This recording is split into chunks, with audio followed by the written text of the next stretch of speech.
Halo semuanya, selamat datang di podcast kali ini bersama saya Firdausya Getris.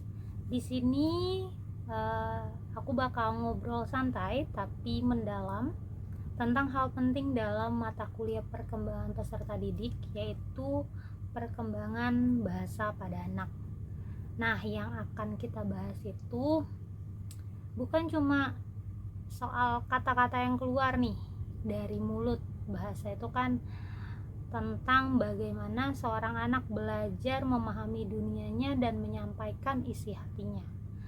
Jadi kita akan bahas di sini satu persatu. Stay tune.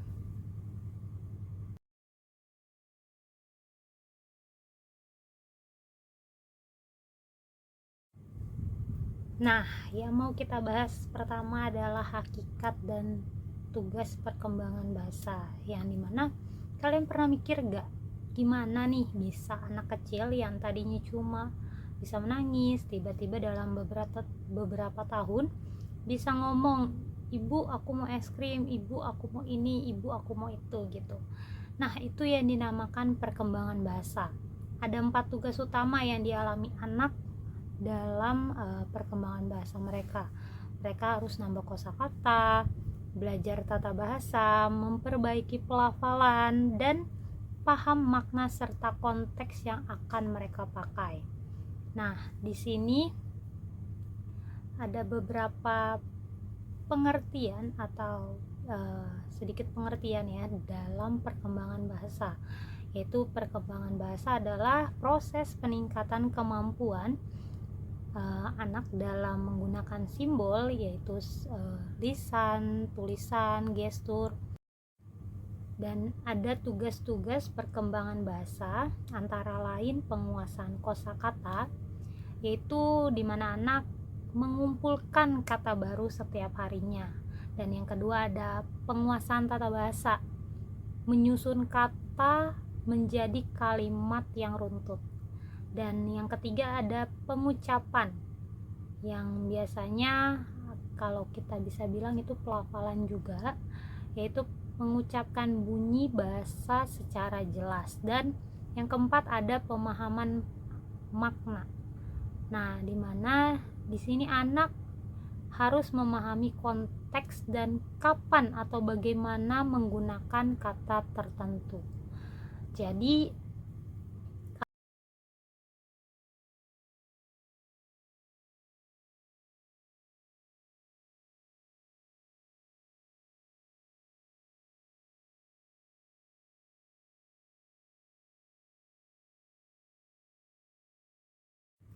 oke, kita lanjut ke tahapan dan faktor yang mempengaruhi. Tahapan perkembangan bahasa itu ada tahapan pralinguistik, yaitu 0 sampai 1 tahun, yang dimana biasanya tuh kalau anak-anak itu cuma nangis, koing atau bergumam. Terus ada mengoceh, ya mungkin bisa kita bilang juga babbling, ya mungkin pernah kita dengar. Kalau untuk anak-anak 0 sampai 1 tahun itu kayak papa, papa, mama, mama gitu, itu namanya babbling. Dan ada juga tahap linguistik, dari belajar satu kata itu umur 1 sampai 2 tahun gitu, atau holofrase ya. Ini cucu contohnya ya, misalnya cucu berarti aku mau minum susu gitu. Tapi ada kalanya kata-kata seperti ini memang harus kita perjelas kepada anak-anak gitu. Biasanya kan suka ada orang tua yang suka ngomong mamam gitu. Nah, itu mungkin boleh aja terdengar agar lebih mudah ya diutarakan sama anak-anak, tapi ada baiknya setiap anak mengatakan kata yang kurang tepat seperti mamam, lebih baik kita perjelas dengan kata makan gitu. Jadi nantinya pada pembelajaran fase berikutnya, yaitu belajar kalimat 2 kata gitu pada usia 2 sampai 3 tahun. Nah, itu dia akan makin jelas gitu mama mau makan gitu. Jadi nggak cuma mama mau mam gitu, karena itu akan terus berlanjut kepada anak-anak biasanya kalau misalnya kita selalu ngikutin pelafalan yang menurut kita sebenarnya ya mungkin bisa dibilang benar, agar pengucapannya cepat, tapi agar lebih cepat lagi kita berikan kata yang benar.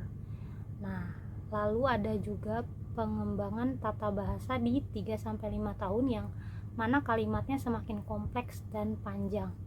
Nah, untuk dari bahasa reseptif pada anak ke ekspresif ini kan ada yang namanya tahapan instruksi juga gitu, yang mungkin aku sedikit pelajari, yaitu instruksi sederhana, satu kata, dua kata, satu kalimat ke dua kalimat, jadi 2 tahapan, kayak ambil terus duduk.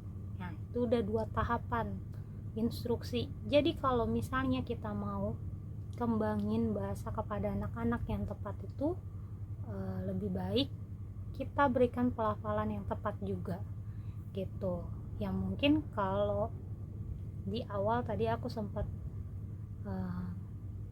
bilang kata cucu, yang mungkin kadang anak-anak suka bilang aku mau minum susu gitu, tapi kan cucu yang sebenarnya itu dalam tata bahasa Indonesia yang benar kan itu seorang anak perempuan ya, dari neneknya manggil cucunya gitu. Nah, itu mungkin baru penempatan kata yang benar gitu. Jadi lebih baik setiap anak berkata kurang tepat kita harus lebih perbaiki lagi gitu. Dan ada beberapa faktor yang mempengaruhi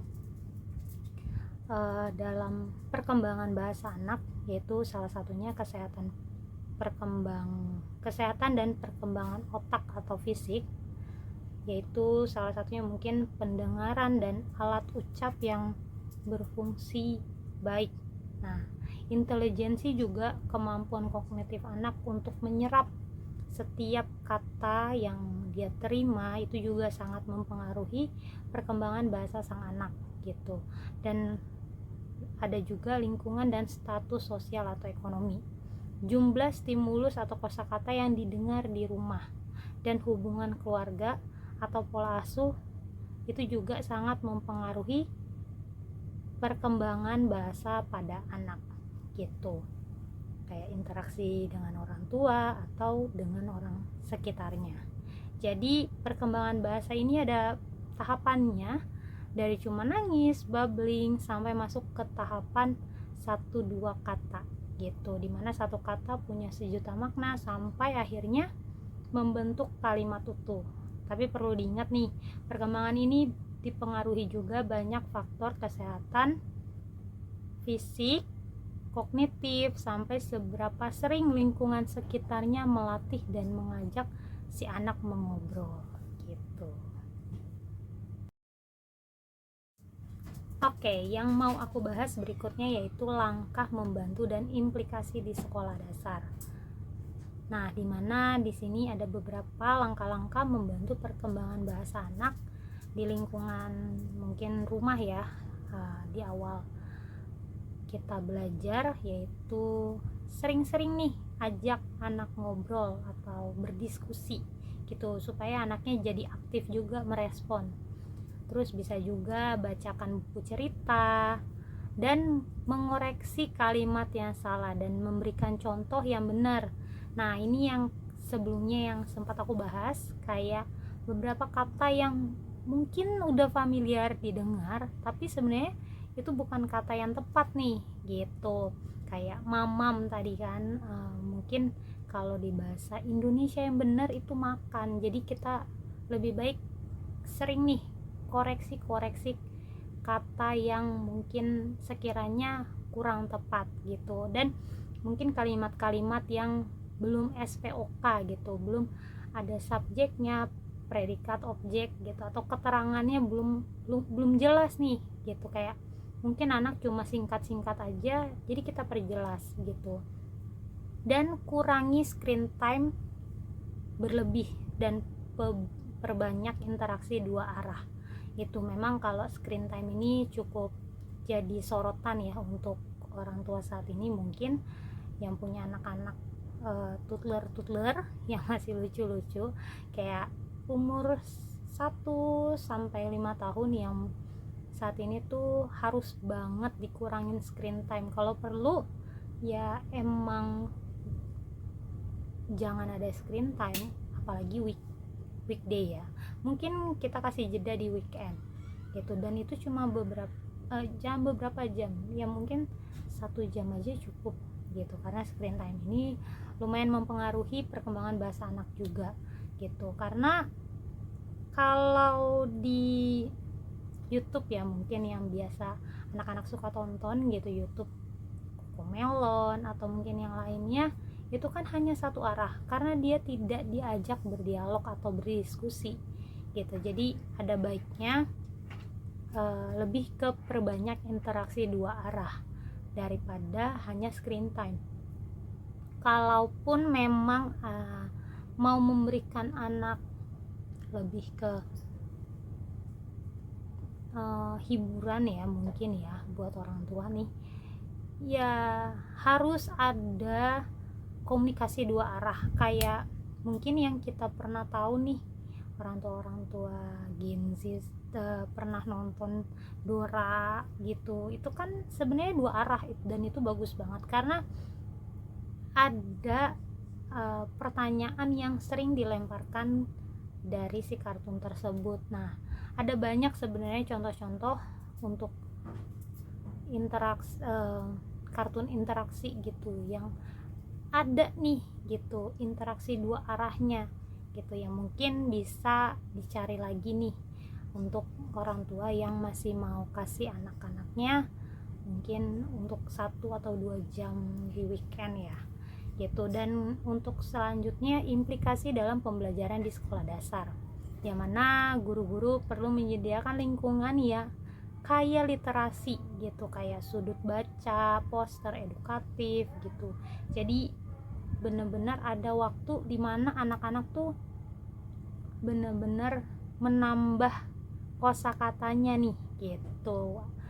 Dan gunakan metode bercerita atau bermain peran gitu, dan diskusi kelompok juga itu cukup bagus ya. Jadi anak-anak juga punya sosialisasi gitu, dan menghargai keberagaman latar belakang bahasa anak gitu. Misalnya ada anak yang mungkin punya pengaruh bahasa daerah gitu ya, kita harus hargai itu. Dan kalau perlu kita juga coba belajar agar anak-anak juga tahu, oh ini daerah ini tuh punya bahasa daerah sendiri ya gitu, dan artinya ini gitu kan.